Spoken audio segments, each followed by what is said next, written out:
Congratulations on taking the first step towards CEQAC accreditation. Accreditation is not just a mark of quality. It is a powerful way to demonstrate credibility, strengthen learner trust, and position your organization for long-term impact. The CEQAC accreditation process is structured into 3 phases. Phase 1 is the minimum eligibility requirements. It establishes the baseline conditions for participation, ensuring you have the legal authority, operational integrity, and educational capacity to deliver credible programs.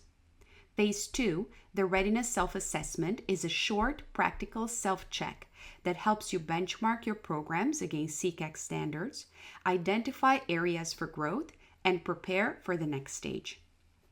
Phase 3 represents the full accreditation review, a rigorous yet supportive evaluation, including document reviews and interviews that validate your alignment with CEQAC standards.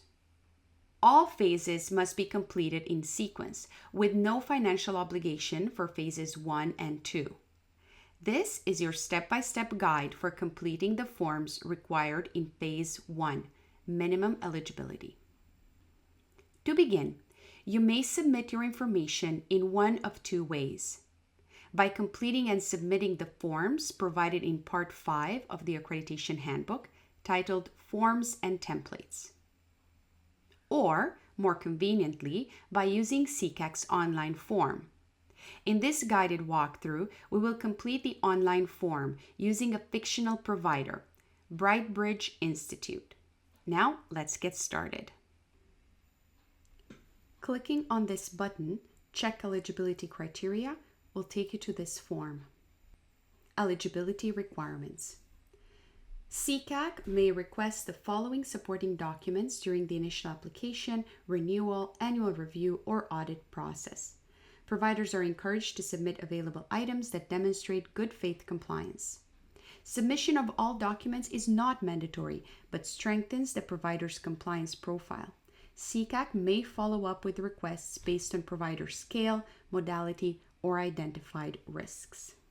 We have our fictional provider, Brightbridge Institute, with the same corporate name, with the URL bbi.org.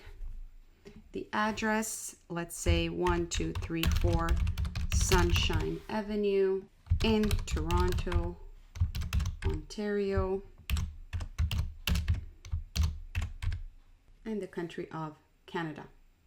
The mailing address is the same. The only instance when you would be required to complete this is if the organization is not able to receive mail at the physical site above. The contact person is the main point of contact. They can be the founder, accreditation liaison officer, academic director, compliance officer, or any other authorized representative. This individual will act as a single official contact with CEQAC during the accreditation process. I will fill in my name, my title as accreditation officer, cell phone number,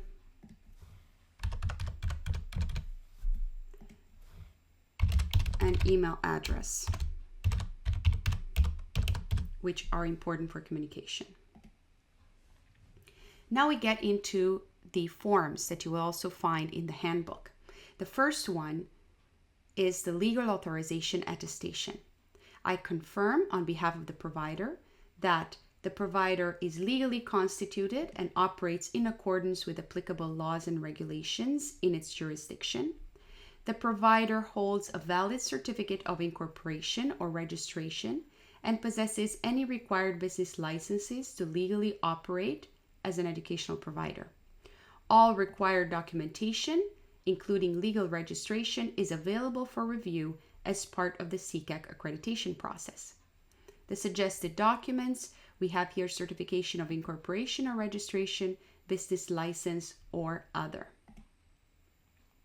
I have them already organized here. We have the BBI articles of incorporation, the accepted formats for the file, and also a size limit of 10 GB per file. If you wish to remove one of the files, you can simply click the X button. And we proceed to the next page, which is the legal compliance and operating attestation. I confirm on behalf of the provider that the provider complies with all applicable local, national, and international laws and regulations relevant to the delivery of its educational services. The provider adheres to legal standards related to consumer protection, advertising and marketing, employment practices, accessibility, and data privacy as appropriate to its operational scale, jurisdiction, and mode of delivery. To the best of my knowledge, the provider has not engaged in any practices that would compromise learner protection, public trust, or regulatory compliance. The disclosure here requires to indicate whether any of the following apply to the organization: past or pending legal action related to business operations or service delivery, fines, penalties, or citations issued by a regulatory body in the past 5 years, revocation or suspension of licensure, certification, or accreditation by any agency, or any known regulatory investigations currently in progress. If any of the items above are selected, you're required to provide a brief explanation and attach any relevant supporting documentation. Next is a fair practices statement. CEQAC does not require providers to submit formal employment or human resources policies unless applicable to their size and structure. However, all providers, regardless of scale, must be able to demonstrate that they comply with basic labor standards, that they treat staff and contractors ethically, and they are prepared to make reasonable accommodations for learners or staff as required by law. This statement affirms the provider's commitment to ethical conduct, equitable treatment to staff and learners, and compliance with relevant legal obligations scaled to the size and nature of the organization. I confirm on behalf of the provider that all staff, instructors, and contractors engaged by this provider are compensated in accordance with agreed terms and applicable labor standards, that written contracts or service agreements are issued outlining scope of work, payment terms, and expectations, that the provider does not tolerate discrimination or harassment based on race, gender, disability, age, religion, sexual orientation, or any other protected grounds. I further confirm on behalf of the provider that the provider is committed to making reasonable efforts to accommodate learners and staff with documented accessibility needs, that program materials and delivery methods are reviewed with inclusion in mind and adaptations are made where feasible. Now to the ethical conduct and grievance resolution, I further confirm on behalf of the provider that the provider upholds principles of honesty, transparency, and fairness in its dealings with learners and collaborators. Learners and staff have a clear channel to raise concerns or complaints without fear of retaliation. Now we have the suggested documents of HR policy or brief summary of hiring practices, perhaps a basic code of conduct or inclusion statement. We have prepared here the employment policy and the code of conduct. So we upload these and proceed. This is the marketing practices declaration. I confirm on behalf of the provider that all promotional materials used are truthful, accurate, and aligned with the actual services offered. All marketing practices are ethical, legally compliant, and free from misleading or exaggerated information. There are no unsubstantiated claims or guarantee specific learner outcomes. Course descriptions, delivery methods, pricing, and refund policies are clearly presented in enrollment materials and on the website. Suggested documents are sample promotional materials, advertising policy or guidelines. So we have here a program brochure and recruitment practices policy. We can list this here, recruitment policy. We can also include a website URL. So for example, if BrightBridge has a page, a landing page that outlines the programs that they offer.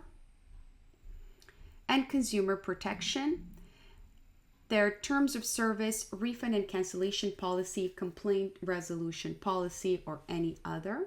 So let's see, we have here recruitment practices policy, admissions policy, and we also have enrollment policy, refund policy, student grievances, and disciplinary action. We can also enter a relevant URL here. For example, bbi.org/terms of service. We proceed to data protection and privacy commitment. I confirm on behalf of the provider that the provider collects only the learner data necessary for enrollment, program delivery, and regulatory compliance. All personal data is stored securely, and we do not sell or share learner information with third parties without explicit consent, except where required by law.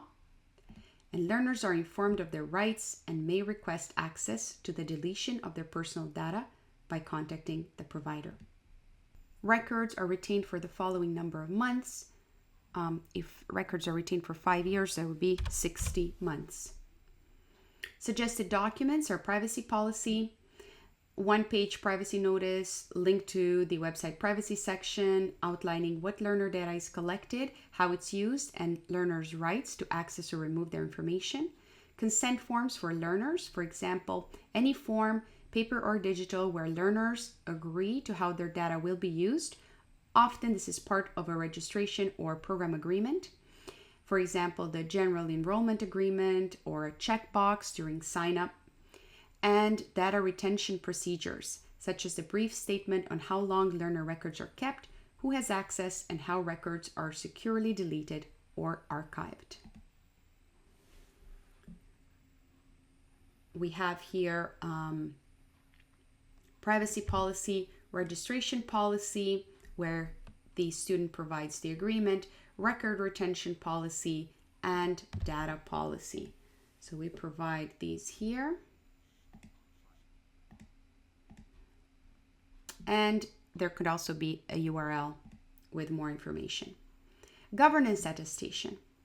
I confirm on behalf of the provider that the provider operates under a clear and transparent legal and business structure with documented ownership, partnership, or controlling interests. An up-to-date organizational chart is maintained, outlining key roles, reporting lines, and functional responsibilities. Governance responsibilities and decision-making authority are clearly defined and documented through internal policies or formal decision-making framework. Suggested documents, we have here organizational chart, ownership or partnership agreement, and a one-page or any document that outlines decision-making. Here we have our administrative organization, which is the org chart, policy on decision-making and delegation, institutional reputation and ethical code of conduct, governing board, and responsibilities of administrative officers.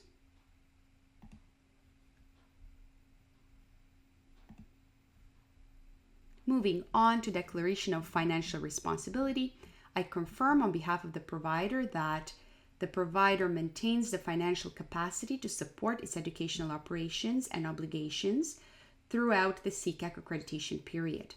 The provider has adequate funding or revenue streams to ensure the uninterrupted delivery of accredited programs. The provider is able to meet all contractual and financial commitments to staff, instructors, contractors, and service providers. The provider has established refund policies and procedures that ensure timely reimbursement to learners in accordance with published terms. And the providers do not rely on unstable, speculative, or unsustainable funding sources to deliver core educational offerings. Suggested documents could be most recent financial statements, an annual budget or financial plan, cash flow forecast or projections, statement of financial reserves or contingency funding, a basic operating budget, proof of business liability or professional insurance. So we have here the operating expenses, financial governance policies, and a certificate of insurance.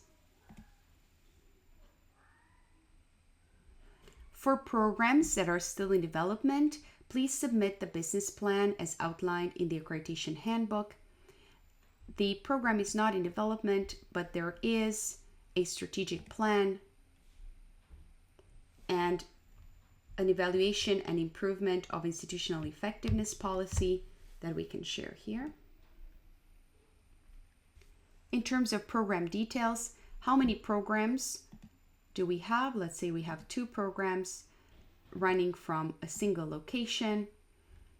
And the required documents here are the curriculum, syllabus, or outline for each of the programs offered. So in this case, we'll need to show the curriculum and the syllabi for the 2 programs. Instruction for the curriculum or syllabus outline.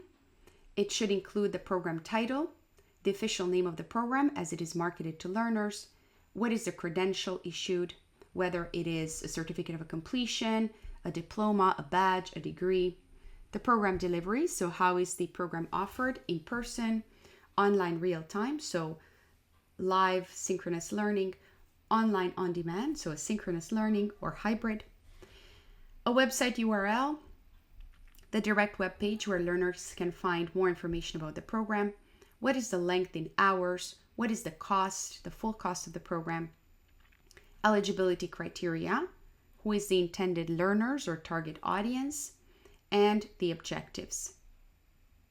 So we upload here the curriculum for the entrepreneurship program and the innovation program. To finalize, I certify that the information provided in this form is complete, accurate, and submitted in good faith. I understand that any misrepresentation or failure to disclose relevant issues may affect the provider's accreditation status with CEQAC. Here we have the signature and submit the form. I understand and accept that my electronic signature will be as valid as a handwritten signature and considered original to the extent allowed by applicable law. This is an overview of the document that has been completed so far that you can review. This is the format that CEQAC will receive it in. It is stamped on the date. So verify for the accuracy of any of the information here and proceed with signing the document. Once you submit the form, you will view this thank you screen. Congratulations on completing the first step. Once the form is submitted, CEQAC will confirm receipt and follow up with instructions. Get ready for step 2, readiness self-assessment, an opportunity to reflect on your strengths, highlight your achievements, and prepare for the full review with confidence.